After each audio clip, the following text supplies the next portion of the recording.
Estou muito feliz com essa oportunidade de poder falar com vocês nesse momento tão difícil, né, do Covid-19, sobre o contexto de risco. Quais são os pontos principais que a gente precisa de estar atento. E para isso eu queria trazer aqui hoje o doutor Felipe Palhares, que eu gostaria que se apresentasse. Vamos esperar mais um pouco, tem muita gente entrando. Olha só, Bicalho, muito obrigada. Laís, está bastante gente entrando aqui na nossa live hoje. E o doutor Felipe está estreando, é uma coisa, ele que faz rádio, ele que tem tanta coisa, faz tanta entrevista, mas ele está estreando nesse mundo digital. Né, Felipe? Se apresenta aí para o pessoal, a gente está com bastante gente já agora te ouvindo. Bom, primeiro, é uma honra, né, estar participando dessa live.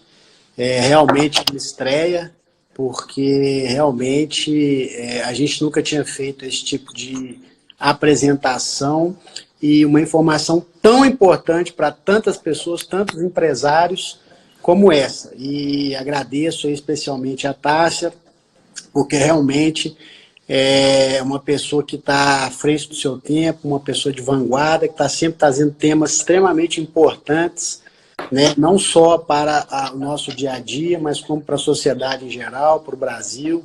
Então eu agradeço muito, né, essa oportunidade de estar aqui contando um pouquinho, né, do nosso dia a dia no escritório de advocacia e da instalação do comitê de crise. Bom, primeiro a honra é minha, né, Felipe? Porque além de eu estar te convidando, confiar 100% em você como profissional, no seu trabalho, no seu escritório, na sua história profissional, né? É você também que tem me auxiliado durante toda a minha vida profissional, aí, tantos anos, né? São mais de 5 anos juntos, e eu tenho muita alegria. Eu acho que são poucas as pessoas, e principalmente profissionais, que a gente pode dizer assim, esse aqui eu assino embaixo, e você é um deles, que eu tenho minha total confiança, e como eu falo, né, relacionamento de psicólogo e advogado é algo que a gente constrói para a vida toda. Às vezes a gente acha que só precisa do advogado, do psicólogo, quando a gente tem problema. E, na verdade, a gente tem que ter ele sempre muito perto da gente. Então, eu como psicólogo e você como advogado, são relações de confiança que a gente tem que ter com os nossos clientes. Por isso, eu venho com muito orgulho estar com você aqui hoje, né, no meu canal de Instagram. Está só aumentando o número de pessoas, tanta gente, vocês podem mandar perguntas, viu, pessoal? A Marli também está te desejando boas-vindas. Muito obrigada. Everton, João Gabriel, muito obrigada por todos vocês que estão participando hoje. E nesse momento inesperado, não só para o Brasil, como para o mundo, nós estamos vivendo a maior crise que nós podíamos viver na humanidade, né? Então, eu estou com 50 anos, vou fazer 51, e eu nunca imaginei na minha vida viver tal situação. Não só na vida pessoal, que a gente gera uma crise, mas também na nossa vida financeira, na nossa vida profissional, para quem tem seus negócios, tanto pequena, grande empresa. E hoje aqui a gente vai esclarecer. O doutor Felipe trabalha com isso, né? Ele tem uma consultoria, que é a Mandato Consultoria, que presta assessoria em diversos assuntos corporativos, e esse é um deles. Mas a gente nunca imaginou realmente estar falando sobre algo que está assolando o mundo. Não é uma coisa que veio, por exemplo, de um cliente só, ou de algum problema que surgiu dentro do seu negócio, que também é uma crise, né? Como nós tivemos o caso do Brumadinho. Mas essa é uma crise igual para todos nós. Todos nós estamos passando pela mesma situação. Então, Felipe, eu gostaria que você falasse para todos que estão nos ouvindo. Essa live vai ficar salva, depois todo mundo pode assistir novamente e consultar, né? O Felipe também está aqui à disposição. Depois eu quero que no final ele deixe os contatos dele. O que realmente é este comitê de crise que as empresas precisam de estar atentas para tomar as decisões e solucionar os problemas? Bom, antes de mais nada, é importante falar que a empresa, né, Tássia, ela não é um CNPJ. Né? Hoje, as empresas, a qualificação de uma empresa é CPF. São pessoas. No fundo e na realidade, nós estamos cuidando de pessoas. Porque quanto mais uma empresa se persevera e se estende no tempo e tem uma sobrevida, são inúmeras pessoas que essa empresa está carregando, está ajudando, e por trás das pessoas são as famílias. E a sociedade como um todo, né?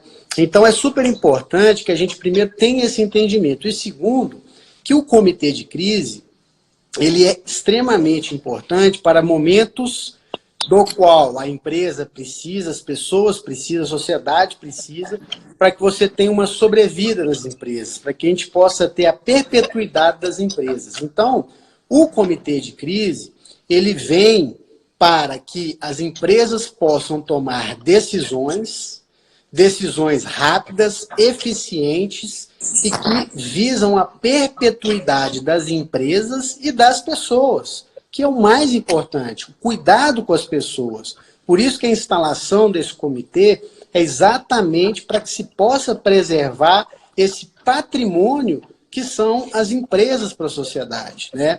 Pois são as empresas que fazem as arrecadações, os tributos, circulam a mercadoria, empregam gente, dão emprego, dão curso, e as pessoas envolvidas em uma instituição, elas são aquilo que é o bem mais precioso que uma empresa pode ter, são as pessoas da companhia. Por isso que o comitê de crise, o objetivo e a visão de médio, curto e longo prazo, seriam essas pessoas importantes no comitê de crise, né? Isso aí é uma coisa fundamental. Dando continuidade, sobre quais são as pessoas, às vezes as pessoas pensam que o comitê de crise, ele só é necessário quando você tem uma grande empresa. Isso é verdade? Ou você tem que ter um comitê para um pequeno negócio, para uma média empresa? Porque o mais importante é tomar atitudes rápidas, né? E às vezes as pessoas não conseguem tomar na velocidade da crise. Então, você indicaria o comitê para qual tipo de empresa ou para todos os negócios?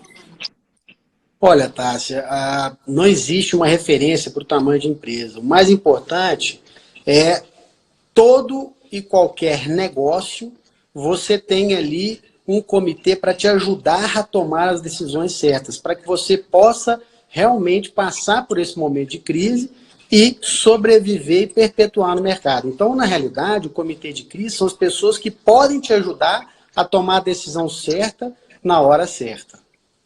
Então, você ter pessoas como mentores, por exemplo, né, que vão te auxiliar. Pessoas que estão especializadas em algum assunto. Às vezes você abre um negócio, você tem sucesso, mas você nunca precisou, por exemplo, de um advogado ou de uma pessoa que trabalha na área de gestão de pessoas para te orientar como dispensar aqueles funcionários ou conversar com os funcionários para que não exista nenhum tipo de ressentimento, que todo mundo entenda o que está acontecendo, né? Não passar para as pessoas uma insegurança maior do que o que está acontecendo. Tem falado muito qual que é o papel do líder e o Covid-19. Agora a gente começa a perceber exatamente quem que é um verdadeiro líder. Que é aquele líder que se preocupa, como você estava falando no início, uma empresa não é um CNPJ. Uma empresa é também, antes de tudo, as pessoas. Então, a gente se preocupar com as pessoas, saber como, de que forma, né, fazer boas negociações, para que todo mundo, neste momento, consiga suportar a crise. Então, o líder, neste momento, ele tem que estar equilibrado, ele tem que saber expor as coisas. E também equilibrado nas negociações que se tangem ao que se diz o financeiro, porque a empresa precisa de sobreviver, né? E, às vezes, você fica tão desesperado, sem coordenar as suas emoções, que você não sabe o que fazer, acaba jogando tudo para o alto. E não é esse o objetivo. Nós temos que superar a crise. Por isso, o comitê de crise. Então, voltando lá. O comitê, ele é uma reunião de pessoas que vão aconselhar esses acionistas, proprietários de qualquer negócio, para que tome a decisão correta, certo? Isso. O que a gente geralmente... Quais são essas pessoas, né? Quem seriam essas pessoas que são indicadas para o comitê de crise? A primeira delas nada mais é do que o CEO da companhia, o presidente da companhia. Depois, o COO da companhia, que é o diretor operacional da companhia. Depois, o CEO, na verdade, convoca esse comitê de crise e chama essas pessoas para poderem participar. O CFO também tem um papel muito importante, que é o diretor financeiro da instituição. E a gente, nesses casos também, como a gente está falando de pessoas, é bom também chamar os diretores de RH, porque vai tratar com pessoas. E também, nesse caso, bons advogados, advogados preparados, que possam ajudar a auxiliar com as alterações legais do que pode ser feito e do que não pode ser feito. O objetivo, qual é assim, então, formado esse comitê com essas pessoas, a gente tem que saber o seguinte: primeiro, quem realmente tem as informações, se realmente as informações são verídicas, se as informações ela tem um cunho de ver o norte, médio, começo, meio e fim da companhia. E aí sim, esse comitê, você vai reunir as pessoas mais importantes da companhia que têm condição de tomar a decisão. Mas, se você não tem um presidente, se você não tem um diretor de RH, se a sua companhia não tem um diretor financeiro, você vai convidar uma pequena, média empresa, você vai convidar as pessoas importantes da decisão. Quem toma conta do caixa, quem toma conta de pessoas e quem toma conta da operação do negócio, do seu negócio, das companhias e tudo. E dentro disso, tem que se fazer um alinhamento sobre cenários. Quais seriam, na verdade, esses cenários? Seria um pessimista, um cenário realista e um cenário otimista. Vamos dar um exemplo concreto. Nós estamos com essa pandemia, com as empresas quase que sendo obrigadas a fecharem as portas. Então, qual que seria o cenário pessimista? A companhia só vai voltar a funcionar daqui 90, 120 dias. Cenário realista, que ela volte em 60 dias. E cenário otimista, que ela volte em 15, 30 dias. Sobre esses cenários, a ótica mais importante é a preservação de caixa da companhia. Entendi. Por que nesse caso? O caixa, como a Covid-19 ela atinge o pulmão das pessoas, né, a pneumonia, você acaba ali tirando o fôlego das pessoas, as pessoas não conseguem respirar, ela morre, enfim, que é uma coisa que a gente não deseja para ninguém. O caixa é o pulmão da empresa, é o pulmão da companhia. A gente sabe que os encargos no Brasil são muito pesados para as instituições, para os trabalhadores, para todo mundo. E se você tomar uma decisão errada nesse momento, você simplesmente acaba com a empresa, acaba com as pessoas. Então você tem que ter essas informações para tomar decisões certas, efetivas e que possam ajudar a companhia a passar essas dificuldades. Nossa, fantástico. Gostei muito dessa comparação. Realmente, o caixa é o pulmão das companhias. Então, para quem entrou aqui agora, você falou em 3 cenários: pessimista, o realista e o otimista. Para você, doutor Felipe, qual seria para nós, né, brasileiros, dentro de tudo que está acontecendo politicamente, o quadro que nós deveríamos ter mais atenção? Você acha possível a gente trabalhar com esse cenário positivo? Olha, eu, particularmente falando, eu sou otimista, mas a gente tem que lidar com dados e fatos. O que está acontecendo no Brasil é que o Brasil não é um país rico. A distribuição de riqueza no Brasil ela é completamente diferente de um país dos Estados Unidos, um país europeu, que também estão enfrentando problemas. Então, o que nós estamos percebendo, inclusive saiu uma análise do JP Morgan, de quanto tempo cada setor da atividade empresarial pode ficar com as suas portas fechadas. Existem alguns negócios, Tássia, que a gente estava olhando, que você faz uma análise desse gráfico que pode ficar 15, 20 dias parado, fechado, que é a vida ou a morte dessa companhia. Só que a gente tem que parar para pensar que quem está por trás dessa companhia são pessoas.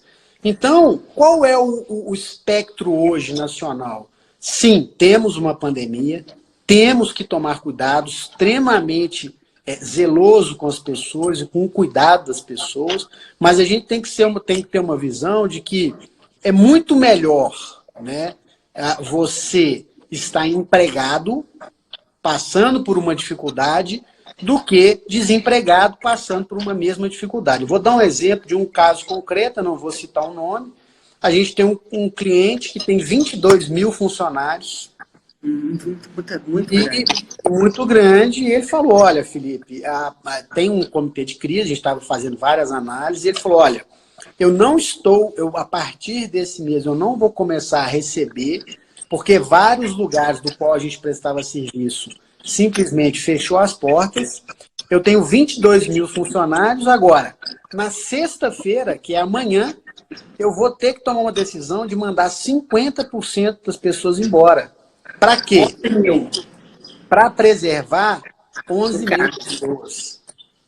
Ele falou, Felipe, ou eu mantenho todo mundo e depois de 30 dias eu vou ter que mandar todo mundo embora porque eu não tenho dinheiro para poder pagar, porque o volume da folha é muito alto. É quase que 69% de custo da operação dele. É um custo muito alto a mão de obra. Então ele falou, olha, eu tenho que tomar essa decisão agora. É óbvio que eu não quero mandar ninguém embora. Pelo contrário. Mas para mim poder manter a companhia com 11 mil pessoas ativas e trabalhando, ou que até eu consiga colocar essas 11 mil em casa, eu vou ter que mandar 11 mil embora. Então a gente tem que ter uma visão otimista, mas realista ao mesmo tempo. Eu vejo hoje que existe sim uma pandemia, a gente tem que tomar muito cuidado realmente com a situação. É uma situação complexa, porque a gente está fazendo uma retomada da economia. Eu conheço pessoas, eu não vou citar o nome, inclusive nós tivemos vários calls com vários empresários, e um deles é do Porto, e do Porto de Santos. E ele estava me falando o seguinte, olha, a gente está tendo vários problemas aqui. E um dos problemas seria se nós fechássemos qualquer tipo de importação de outros países. E a mão de obra no Porto já diminuiu bastante. O que quer dizer o seguinte, se nós reduzirmos, né, na verdade, toda a mão de obra e a gente começar a não ter mais a importação de países, até como a própria China, ele falou, olha, não vai faltar remédio e produtos essenciais que são insumos que a indústria química brasileira compra para poder fazer remédio. Ou seja, não vão morrer só de Covid, vai morrer por outras doenças. Enfim, vai se tornar um problema muito pior. Pode ser que o remédio, nesse caso, possa até vir a comprometer mais ainda a saúde do paciente. Então a gente tem que ter muita cautela. A gente tem que fazer muito teste, né, testar as pessoas e enfrentar a realidade como ela está se apresentando. Eu tenho contatos e conhecidos que me mandam, às vezes, um WhatsApp, falam, Felipe, estou muito preocupado, eu não tenho trabalho, eu era personal, ou era fisioterapeuta, não estou atendendo mais ninguém, ou era médico, ou tinha clínica, dentista. Então, em inúmeras situações, as pessoas não vão muito provavelmente ter o que comer. Não adianta abastecer um mês, você tem que comer pelo resto da vida. E o retorno da atividade também, Tassi, uma coisa que é muito importante, ele é muito lento. Mesmo que se volte, né? Na semana que vem, por exemplo?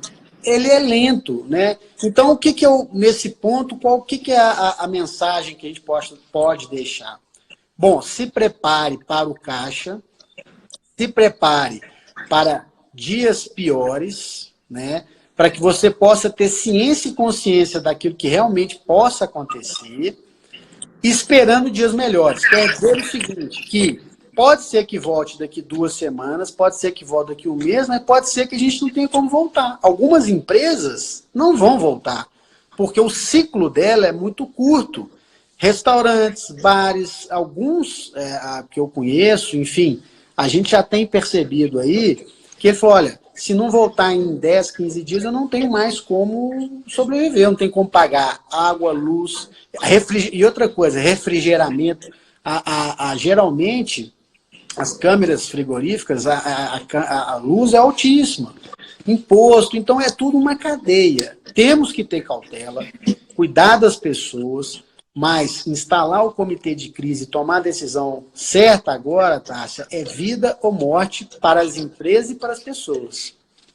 Nós estamos entre a cruz e a espada, né?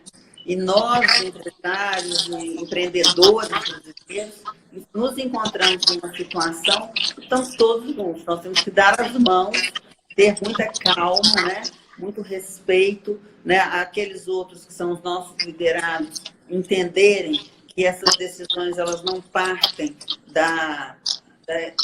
do caixa da empresa, da vontade dos acionistas ou do medo dos acionistas, é por uma real necessidade de sobrevivência, até mesmo para aguardar um momento posterior a esse para a retomada das atividades. Inclusive, tem algumas coisas que estão sendo flexibilizadas pelo governo, que é o afastamento, as férias, sem o aviso prévio. Isso tudo pode ser discutido dentro do comitê de crise, né? Soluções para você ganhar mais fôlego, usando esse paralelo que você fez, né? Do fôlego ser o caixa e a gente precisar de sobreviver. Então, dá algumas dicas para quem está nos assistindo, porque a gente sabe que é um momento difícil, mas coisas que, às vezes, as pessoas ainda não atinaram, muito preocupadas com a pandemia, às vezes apavoradas, inertes, sem conseguir tomar uma decisão, do que elas podem fazer, independente do tamanho da sua empresa. 3 primeiros passos que podem preservar esse caixa e ela continuar ainda numa sobrevida. Bom, a primeira coisa mais importante a ser feita é você, primeiro, convocar essas pessoas que realmente tenham experiência, que conheçam do seu negócio, né? Que trabalhem com você, que você tenha confiança. Primeira coisa. Segunda coisa, você fazer, Tássia, uma lista de prioridades. Quais são as prioridades da companhia? Primeira coisa que você tem que entender são as despesas linha a linha. O que dentro da sua companhia gasta mais? É água, luz, telefone, produtos, insumos, fornecedores, tributos, mão de obra? O que dentro desses itens você pode fazer uma contenção de gastos e despesas para que você possa reter e preservar o caixa? Você pode vender o estoque? Você pode ficar sem pagar os impostos? Você pode dar férias coletivas para os seus funcionários? Você pode... E dentro desse trabalho, você vai elencar as prioridades. Você elegeu as prioridades, você vai tomar a decisão.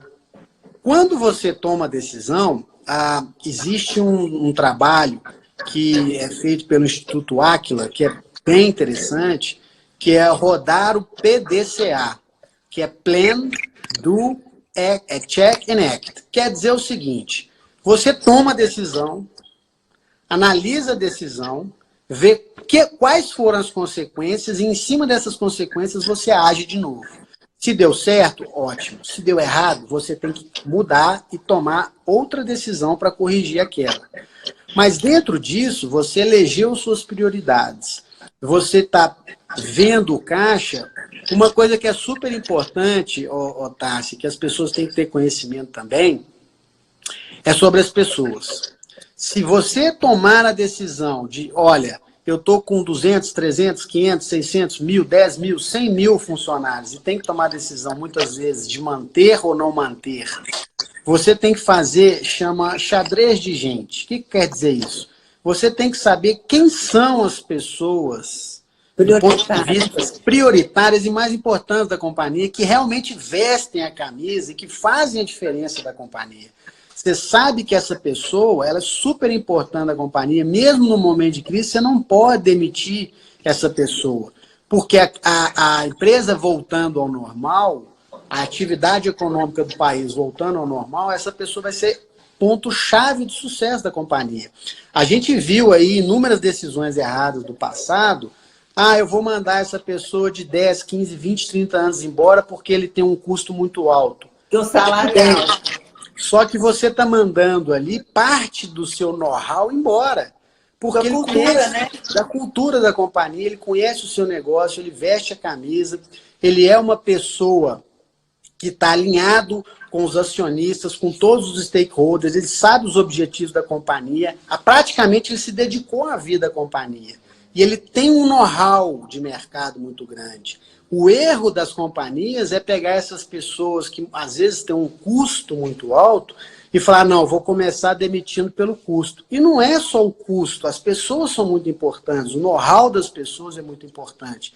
Essas pessoas fazem muita diferença quando o mercado volta ao normal. Essas pessoas vão fazer diferença para voltar ao mercado. Ainda tem um outro porém. Às vezes você manda uma pessoa dessa embora e ela pode ser até adquirida pelo concorrente. Ela pode ir para um concorrente, pode te prejudicar ali na frente. Então você leva o know-how da companhia, ele conhece o fornecedor, conhece o produto, conhece o cliente, conhece a empresa, e ele sabe os pontos fracos, os pontos fortes. Então, quando se há opção e necessidade realmente para a sobrevivência da empresa, o objetivo seria não ter que demitir, não ter que mudar a estrutura de empresa nenhuma. Mas, em alguns casos, haverá essa necessidade. E, nesse caso, você tem que saber quem são as pessoas mais importantes. Por isso que a gente sempre, no comitê de risco, coloca o time de RH para nos ajudar a falar, olha, na parte comercial que é importante, a parte operacional, na parte de infraestrutura, na parte almoxerifado, na parte de assistência técnica, quem são essas pessoas chaves? E pessoas também que estão comprometidas com a companhia. Eu posso dar um exemplo aqui de um passado recente. Nós tivemos com um cliente nosso uma crise muito grande, nós acabamos de praticamente sair de uma recessão do país, estávamos saindo de recessão, e essa companhia, o que ela fez? Ela chamou essas pessoas que estavam com salários muito altos, né? E mesmo que a legislação não o permita fazer a redução, foi feito um ajuste e conversado com essas pessoas. Olha, nós estamos passando por uma crise muito grande, nós entendemos da sua importância para a companhia, mas a companhia hoje não tem caixa para suportar e pagar esses salários. Então, ele pode sim chamar essas pessoas e fazer uma renegociação, mesmo que seja temporária, para que ele permaneça na companhia e a companhia tenha condição de arcar com esses salários, benefícios, enfim. Então, é um jogo em que todo mundo ganha, né? É uma negociação fair. E para aquelas pessoas que, infelizmente, tenham que ser demitidas, para que a gente possa entender que esse é um momento de mudança de paradigma. Porque nós estamos realmente com um cenário muito indeciso, muito uma incógnita no mercado, né? Tem notícia boa, eu também gosto de ter notícias boas, eu acho que isso é super importante. Parece que já tem pessoas que estão sendo curadas com alguns medicamentos, enfim. A gente está entendendo esse momento como um momento muito delicado, mas a gente também tem que olhar com uma ótica boa, porque isso vai passar, né? Esse momento vai passar. E quem estiver preparado, e mais preparado agora, vai sair melhor lá na frente. Fantásticas colocações, acho muito importante. Quero agradecer muita gente que está entrando aqui. Júnior, né, da Via Lúcio, que também hoje trabalha na área de moda, que tem mais de 20 anos de mercado aqui em Minas Gerais, Belo Horizonte. O Sandro Gonzalez, nosso presidente lá do Conselho da Transpes, que também está nos assistindo. Enfim, todos vocês, muito obrigada, viu? E realmente o que eu vejo diferente é que em crises do passado existia um comportamento da população da seguinte forma: os empreendedores executivos, né, que eram os donos do negócio, de um lado, e os empregados de outro, como se fossem partes não com o mesmo objetivo, como se fossem rivais. Então, às vezes, a empresa estava passando por um processo de crise e não conseguia tomar decisões com apoio dos empregados, porque eles só enxergavam o lado deles. E depois isso gerava um passivo trabalhista enorme. Mesmo a empresa fazendo com tudo corretamente, funcionário não aceitava aquela decisão, ele se sentia excluído. E, emocionalmente, a única forma que ele tinha de resolver aquela situação era ir na justiça do trabalho.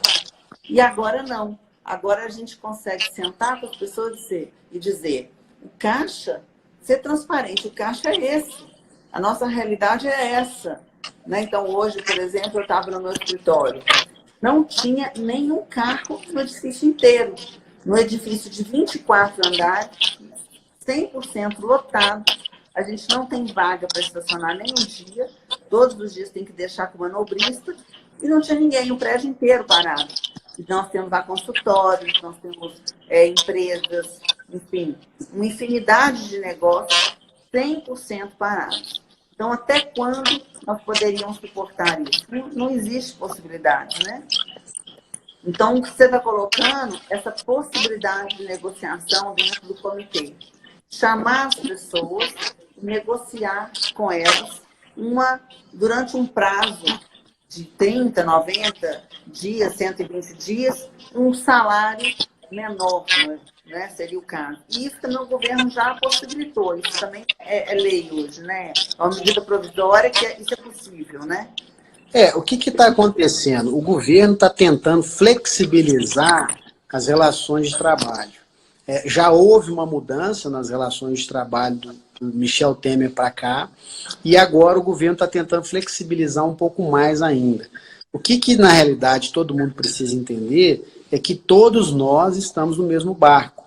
Não é empregado contra patrão, é patrão contra empregado, é sobrevivência.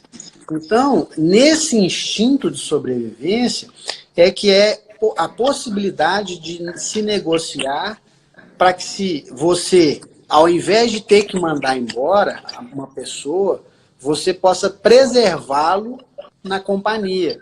E que quando a companhia volte a operar com o mercado, né, aí sim as empresas vão voltar a performar, a dar bônus, a dar mais benefícios. Porque o objetivo, gente, de toda a companhia é se perpetuar no mercado. Então, o que eu vejo no comitê de crise é exatamente se preparar para que as companhias e as pessoas possam sair melhor dessa situação lá na frente. A gente está agora um pouco ainda sem ter um norte, porque tem uma discussão do governo federal, governo municipal, governo estadual, dos empresários, das instituições, das federações, dos sindicatos. Então, hoje ainda não tem um norte muito bem definido, mas enquanto não tem um norte, né, as empresas precisam se preparar para isso. Olha, eu não tenho ali definido.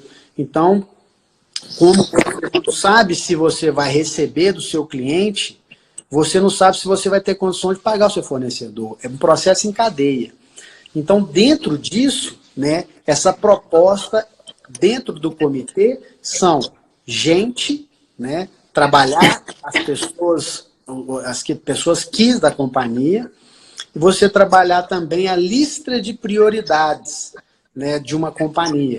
E aí você olha o SG&A, que seriam as despesas da companhia, o que você pode ali diminuir de gasto, fazer caixa, né, da companhia, para que ela possa sobreviver e voltar a contratar, voltar a crescer. E com certeza, gente, é uma gripe. Ela vem, fica forte e vai embora. Então a gente tem que pensar no melhor, tem que pensar que Deus também tem um papel importante nas nossas vidas nesse momento e que a gente tem que ter a cabeça no lugar. Porque tem muita gente que liga para o nosso escritório que está muito mais apavorado psicologicamente do que, às vezes, fisicamente. Às vezes não tem sintoma nenhum, mas é tanta mídia, é tanta informação que as pessoas estão ficando potencialmente doentes. Com tanta informação de tristeza, de pandemia, de morte. Se qualquer lugar que você vá hoje, dentro da sua casa, nos jornais, na televisão, nas mídias sociais, é uma guerra. E a gente tem que parar para entender que vai passar. Da forma como já passou em alguns países, já terminou em alguns países, como a China está melhorando, A gente tem aí remédios que estão vindo para a cura. Então, a gente tem que entender que existe uma luz no final do túnel. O mundo não acabou, o mundo não parou. As pessoas continuam com suas necessidades de trabalhar, de se alimentar, de vestir, de consumir, de viajar. Então, isso aí vai passar. Então, a gente tem que estar preparado para esse momento de dor e sair lá na frente melhor e pedindo que Deus, né, nos abençoe e que tudo dê certo, para que a gente possa ter em casa as nossas famílias em paz, tranquilas, e que nesse momento também a gente possa pensar nas pessoas mais necessitadas. E importante ver a solidariedade. Não é só porque você está na sua casa com Netflix, com comida, com tudo, que a gente não tem outras pessoas ali do nosso lado precisando. Né? Então, acho que a gente tem que fazer todo o esforço para ajudar realmente quem precisa nesse momento. É verdade. O grupo de risco não são só também os idosos, né? Mas são também emocionalmente todas aquelas pessoas que não têm o privilégio que hoje pouquíssimos brasileiros têm de se manter, de dar conta de passar por essa crise. Então, a gente conseguir olhar para o outro como igual, porque são todos iguais. Eu falo que, eu tenho escrito muito sobre esse assunto, eu falo que o Covid-19 veio como um vírus invisível e ele não escolhe, ele não tem prevenção, ele não escolhe. Você tem, claro, o álcool, tudo que todo mundo está falando, a máscara, o distanciamento, que para nós brasileiros não é fácil, né? Nós somos um povo caloroso, então, assim, manter o distanciamento das pessoas, isso traz um sofrimento emocional ao longo aí de 2, 3 semanas. Não vai ser fácil esse distanciamento, mas ele não tem prevenção. Qualquer um pode hoje adquirir esse vírus. O importante é que você não seja transmissor para aqueles que têm um grau de risco. Quem quer ter um grau de risco, ao meu ver? É claro que os idosos, é claro que as pessoas que têm algum problema de saúde, mas também as pessoas, às vezes, que não têm condição, né, de morar em um lugar mais espaçoso. A gente imagina que tem pessoas que moram numa casa que tem um quarto que dorme 4, 5 pessoas. Então, nesse momento, acolher quem você puder acolher, de uma forma segura, ajudar quem você puder ajudar. Eu acho que isso é muito importante nesse momento. Agora, eu queria te perguntar uma coisa, de cunho pessoal, mas que o Brasil inteiro tem discutido muito nos últimos 2 dias. Em relação à quarentena, qual que é a sua opinião? Ela deve ser horizontal ou vertical? Bom, na minha avaliação, tá, eu acho o seguinte, já que parou, agora, né, parou, faz a quarentena, vamos sim manter a quarentena, mas ela tem que ter um começo, meio e fim. O governo tem que usar estatística, o governo tem que usar as probabilidades matemáticas das informações que ele tem na mão. Qual que são essas informações? Primeiro, já que se parou, vamos fazer o seguinte, gente, vamos parar por 2, 3, 4 semanas, ponto. E vamos sentir o que realmente vai acontecer de fato. Se a gente tiver a possibilidade de voltar à normalidade aos poucos e voltando ao normal, na minha visão, essa seria a ideia correta. Claro, tirando o grupo de risco.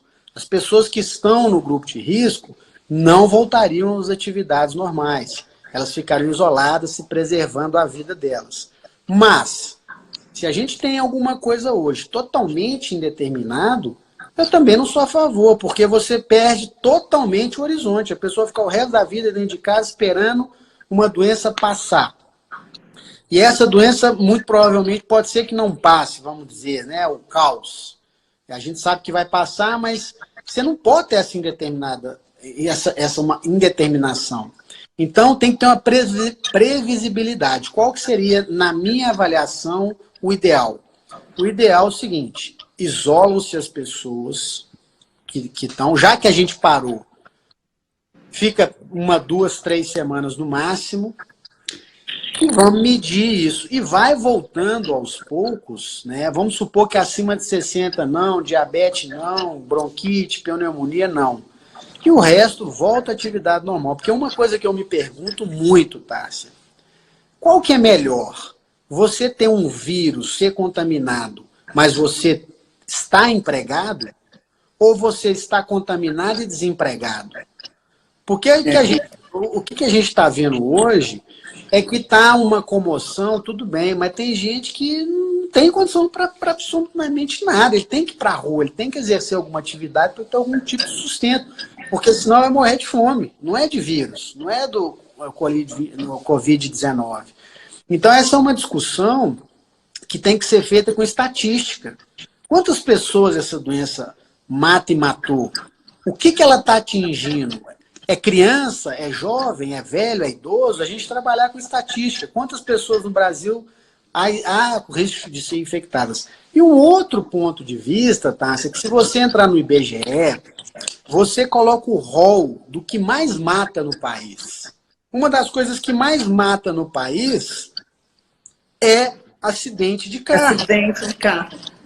Então, já que tem 300 mil mortes, né, 100, 200, 300 mil mortes, é quase uma guerra do Vietnã por ano no Brasil, de acidente de carro, nós vamos fechar, então, todas as rodovias? Então, ninguém mais anda de carro? Então, essa consciência que a gente precisa trabalhar com inteligência. Não é com discurso, não é com briga partidária, não é fazendo campanha. A gente precisa entender a realidade dos fatos. Então, na realidade dos fatos, é que a gente vai conseguir tomar a decisão mais assertiva. Então, ela tem que ver o que realmente está acontecendo, as prescrições aí desses diagnósticos e desses novos remédios que estão vindo para curar. Não é uma desorganização, muito pelo contrário. Agora a gente tem que estar organizado, unido, junto para poder sair melhor dessa. Não, é fantástico. Eu acho que foi muito esclarecedor. Queria deixar um grande abraço para todos vocês que nos assistiram aqui. Muito obrigada pela preferência de ter tanta gente fazendo live aí, a gente poder estar com tantas pessoas queridas aqui. Esperamos ter contribuído com vocês. E nesse processo, né, o papel do líder em Covid-19, nós vamos ter várias lives, cada assunto diferente do outro.